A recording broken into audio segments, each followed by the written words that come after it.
ನಮಸ್ಕಾರ ವೀಕ್ಷಕರೇ. ಇತಿಹಾಸದ ಪುಟಗಳಲ್ಲಿ ದಾಖಲಾಗಿರುವ ಮನುಷ್ಯನ ತೀವ್ರವಾದ ಕಾಮ ಮತ್ತು ವ್ಯಾಮೋಹ ಹೇಗೆ ಒಂದು ಇಡೀ ಸಾಮ್ರಾಜ್ಯದ ಪತನಕ್ಕೆ ಮತ್ತು ಅತ್ಯಂತ ರೋಚಕ ತಿರುವಿಗೆ ಕಾರಣವಾಯಿತು ಎಂಬುದಕ್ಕೆ ಈ ನೈಜ ಘಟನೆಯೇ ಸಾಕ್ಷಿ. ವಿಡಿಯೋ ಇಷ್ಟ ಆದರೆ ಒಂದು ಲೈಕ್ ಮಾಡಿ ಹಾಗೂ ಸಬ್ಸ್ಕ್ರೈಬ್ ಮಾಡಿ.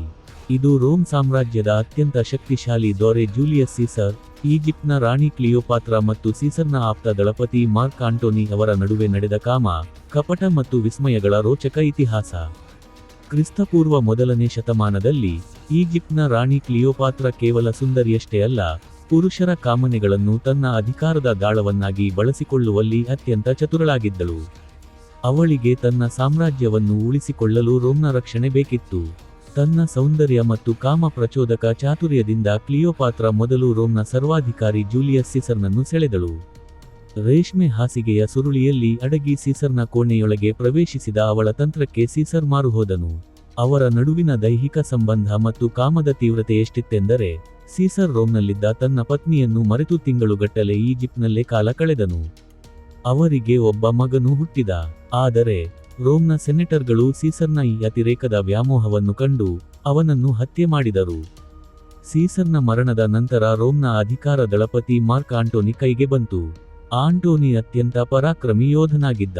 ಆದರೆ ಕ್ಲಿಯೋಪಾತ್ರ ಅವನನ್ನು ತನ್ನ ಕಾಮದ ಜಾಲಕ್ಕೆ ಎಳೆದುಕೊಳ್ಳಲು ನಿರ್ಧರಿಸಿದಳು. ಅವಳು ಆಂಟೋನಿಯನ್ನು ಭೇಟಿಯಾಗಲು ಚಿನ್ನದ ಲೇಪಿತ, ಸುಗಂಧ ದ್ರವ್ಯಗಳು ಸೂಸುವ ಭವ್ಯವಾದ ಹಡಗಿನಲ್ಲಿ ಕಾಮದೇವತೆಯಂತೆ ಅಲಂಕಾರ ಮಾಡಿಕೊಂಡು ಬಂದಳು.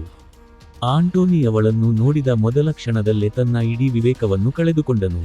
ಆಂಟೋನಿ ಮತ್ತು ಕ್ಲಿಯೋಪಾತ್ರ ನಡುವಿನ ಕಾಮ ಕೇವಲ ದೈಹಿಕವಾಗಿರಲಿಲ್ಲ, ಅದು ಇಬ್ಬರನ್ನು ಹುಚ್ಚರನ್ನಾಗಿಸಿತ್ತು. ಅವರು ದಿನವಿಡೀ ಮದ್ಯ, ಕಾಮೋತ್ಸವ ಮತ್ತು ವಿಲಾಸಿ ಜೀವನದಲ್ಲಿ ಮುಳುಗಿದರು. ಆಂಟೋನಿ ತನ್ನ ಸ್ವಂತ ದೇಶವಾದ ರೋಮ್, ತನ್ನ ಪತ್ನಿ ಅಕ್ಟೇವಿಯನ್ ಎಂಬ ರೋಮ್ನ ಮತ್ತೊಬ್ಬ ನಾಯಕನ ಸಹೋದರಿ, ಎಲ್ಲರನ್ನೂ ಮರೆತು ಈಜಿಪ್ಟ್ನಲ್ಲೇ ನೆಲೆಸಿದನು.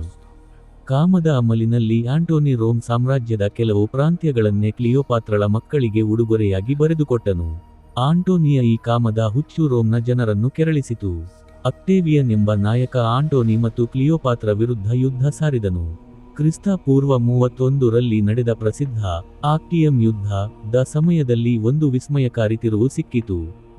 ಯುದ್ಧದ ತೀವ್ರತೆ ಹೆಚ್ಚಾದಾಗ ಕ್ಲಿಯೋಪಾತ್ರ ತನ್ನ ಹಡಗುಗಳೊಂದಿಗೆ ಯುದ್ಧಭೂಮಿಯಿಂದ ಓಡಿಹೋದಳು. ತನ್ನ ಪ್ರೇಯಸಿ ದೂರವಾಗುತ್ತಿರುವುದನ್ನು ಕಂಡ ಆಂಟೋನಿ, ಯುದ್ಧ ಗೆಲ್ಲುವ ಎಲ್ಲ ಅವಕಾಶಗಳಿದ್ದರೂ ತನ್ನ ಸೈನ್ಯವನ್ನು ಹಾಗೆ ಬಿಟ್ಟು ಕೇವಲ ಅವಳ ಕಾಮದ ಸೆಳೆತಕ್ಕೆ ಒಳಗಾಗಿ ಅವಳ ಹಿಂದೆಯೇ ಓಡಿದನು. ಒಬ್ಬ ಮಹಾನ್ ದಳಪತಿ ಹೆಣ್ಣಿನ ವ್ಯಾಮೋಹಕ್ಕಾಗಿ ಯುದ್ಧಭೂಮಿ ಬಿಟ್ಟು ಓಡಿದ ರೋಚಕ ಇತಿಹಾಸವಿದು. ಅಂತಿಮವಾಗಿ ರೋಮ್ ಸೈನ್ಯ ಇವರನ್ನು ಸುತ್ತುವರಿಯಿತು. ಕ್ಲಿಯೋಪಾತ್ರ ಸತ್ತು ಹೋದಳು ಎಂಬ ಸುಳ್ಳು ಸುದ್ದಿ ಕೇಳಿ ಆಂಟೋನಿ ದುಃಖ ತಾಳಲಾರದೆ ತನ್ನದೇ ಕತ್ತಿಯಿಂದ ಇರಿದುಕೊಂಡು ಆತ್ಮಹತ್ಯೆ ಮಾಡಿಕೊಂಡನು. ನಂತರ ಕ್ಲಿಯೋಪಾತ್ರ ಕೂಡ ವಿಷದ ಹಾವಿನಿಂದ ಕಚ್ಚಿಸಿಕೊಂಡು ಪ್ರಾಣ ಬಿಟ್ಟಳು. ಈ ಇಡೀ ಇತಿಹಾಸದ ವಿಸ್ಮಯಕಾರಿ ತಿರುವುಗಳಿಗೆ, ರೋಮ್ ಸಾಮ್ರಾಜ್ಯದ ವಿಭಜನೆಗೆ ಮತ್ತು ಇಬ್ಬರು ಶಕ್ತಿಶಾಲಿ ಪುರುಷರ ಪತನಕ್ಕೆ ಮೂಲ ಕಾರಣ ಕಾಮ ಮತ್ತು ಅದರ ಮೇಲಿದ್ದ ಅತಿಯಾದ ವ್ಯಾಮೋಹವೇ ಆಗಿತ್ತು. ವಿವೇಕವನ್ನು ಮರೆಸಿದ ಕಾಮ ಹೇಗೆ ಸಾಮ್ರಾಜ್ಯಗಳನ್ನೇ ನಾಶ ಮಾಡಬಲ್ಲದು ಎಂಬುದಕ್ಕೆ ಈ ನೈಜ ಕಥೆ ಇಂದಿಗೂ ಜಗತ್ತಿನ ಅತಿ ದೊಡ್ಡ ಉದಾಹರಣೆಯಾಗಿದೆ.